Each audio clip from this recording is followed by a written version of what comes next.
हाय दोस्तों, welcome to अपना channel puzzling physics.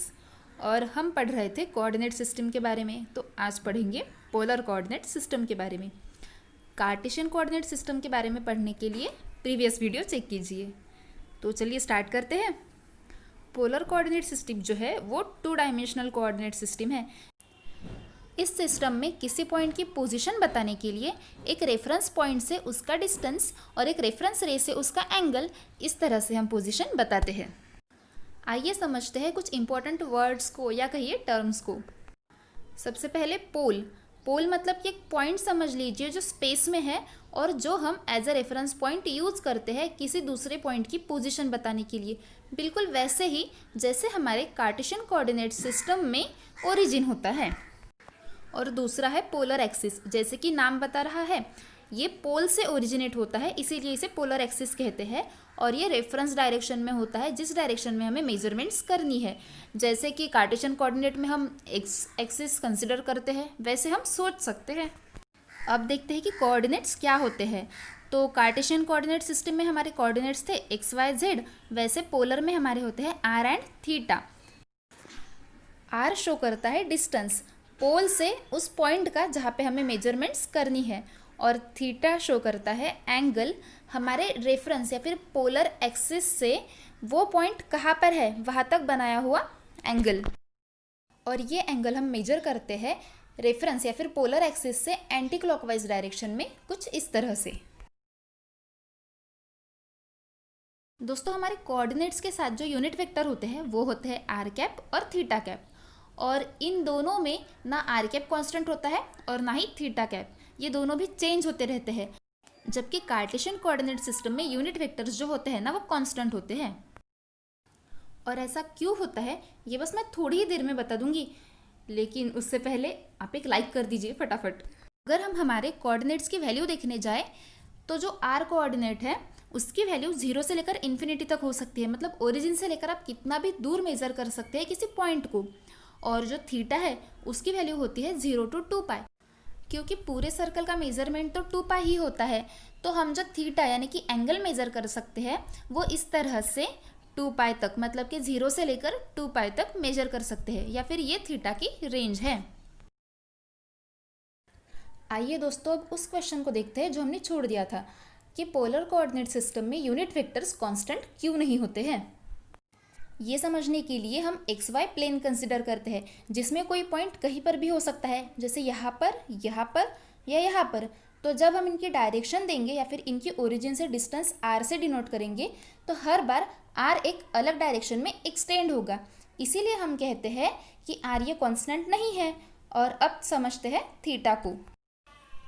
दोस्तों, आप जो फिगर देख रहे हैं उसमें जैसे आर चेंज हो रहा है उसी तरह से थीटा की वैल्यू भी चेंज होती जा रही है।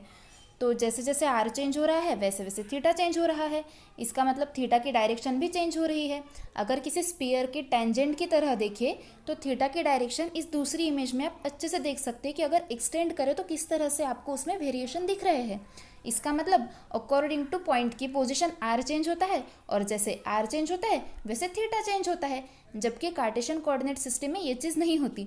इसीलिए पोलर कोऑर्डिनेट सिस्टम में जो यूनिट वेक्टर्स होते हैं ना वो कांस्टेंट नहीं होते, और ये यूनिट वेक्टर्स एक दूसरे के साथ 90 डिग्री का एंगल बनाते हैं, मतलब कि ये ऑर्थोगोनल होते हैं। आइए अब जानते हैं कि आर और थीटा को एक्स एंड वाई के फॉर्म में कैसे लिखना है। ये बन गए हमारे एक्स और वाई एक्सिस।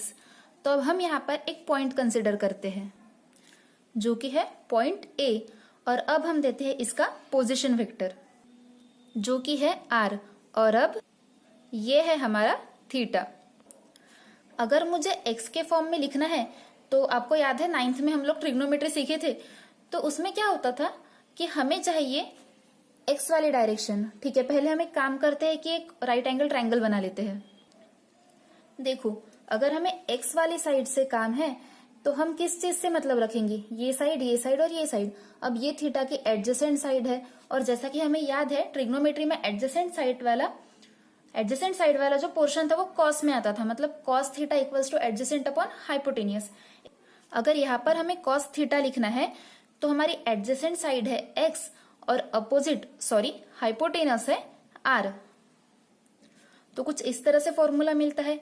अब अगर हम इसे रीअरेंज कर दे तो हमें x इक्वल्स टू क्या मिलेगा? बिल्कुल सिंपल सी बात है, x equals to are cos theta.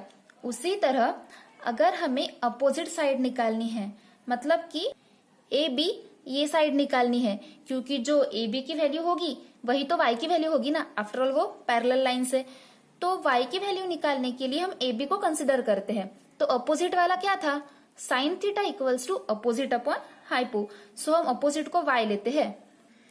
इस तरह हमारा साइन थीटा बना y अपॉन आर, इसीलिए हमारी y की वैल्यू बनेगी y equals to R sine theta.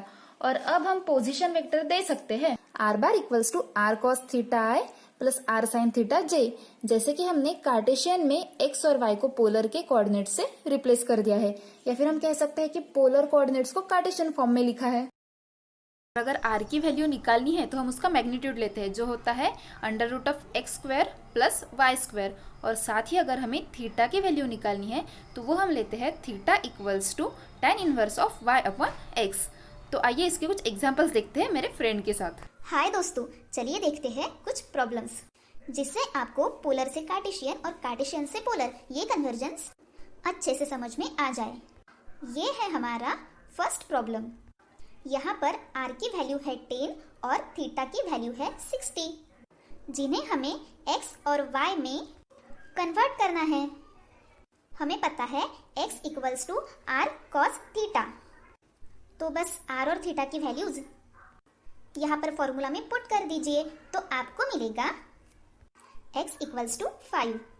ऐसे ही हम y की वैल्यू भी ढूंढ लेंगे। y इक्वल्स टू होता है r साइन थीटा, तो बस वैल्यू पुट कर लीजिए और इस तरह से सॉल्व करने पर हमें मिला y इक्वल्स टू 8.66। इन वैल्यूज को हम इस तरह ग्राफ में प्लॉट कर सकते हैं। ये तो हो गया पोलर से कार्टेशियन। अब देखते हैं कार्टेशियन से पोलर।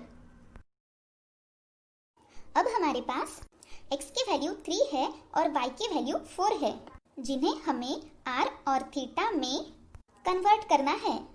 तो बस लिखते हैं r equals to under root of x square plus Y square. x और y की वैल्यूज पुट करने पर हमें r की वैल्यू मिली 5। वैसे ही theta equals to tan inverse of y upon x। इसमें y और x की वैल्यू रखने के बाद हमें थीटा की वैल्यू मिली है 53.13 डिग्री। इस तरह हमने दो एग्जाम्पल्स लेकर कार्टेशियन से पोलर और पोलर से कार्टेशियन कन्वर्जन कैसे होता है ये सीख लिया। दोस्तों, अगर आपको ये वीडियो अच्छी लगी है तो इसे लाइक कीजिए, शेयर कीजिए और चैनल को सब्सक्राइब कीजिए। और हाँ दोस्तों, वो घंटी मत भूलिए ताकि आपको मेरे नेक्स्ट वीडियो की नोटिफिकेशन मिल जाए। तब तक अपना ख्याल रखिए, मुस्कुराते रहिए और हाँ, सबसे ज़रूरी पढ़ते रहिए। बाय।